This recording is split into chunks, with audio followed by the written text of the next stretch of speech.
উদ্যোগত আয়োজিত ৬৬ সংখ্যক গণৰাজ্য দিৱসৰ মুখ্য অতিথি অসমৰ মাননীয় শিক্ষা আৰু অন্যান্য বিভাগৰ মন্ত্ৰী ডাঃ ৰমেশ পেগু মহোদয় আহি আমাক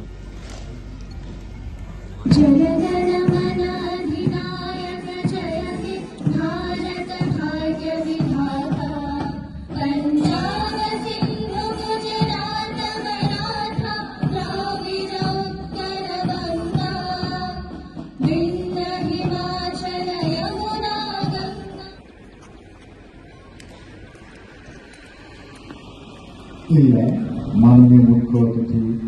অসম চৰকাৰৰ মাননীয় শিক্ষা আৰু অন্যান্য বিভাগৰ মন্ত্ৰী ডাঃ ৰমেশ পেগু মহোদয়ে প্ৰত্যেক বছৰে আজি ২৬ জানুৱাৰীৰ দিনটো গণৰাজ্য দিৱস হিচাপে পালন কৰা হয়।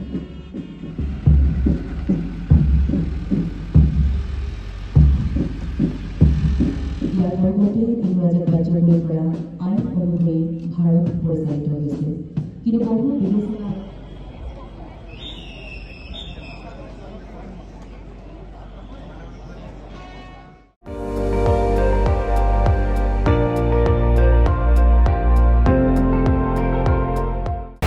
আপুনি চাই আছে ND24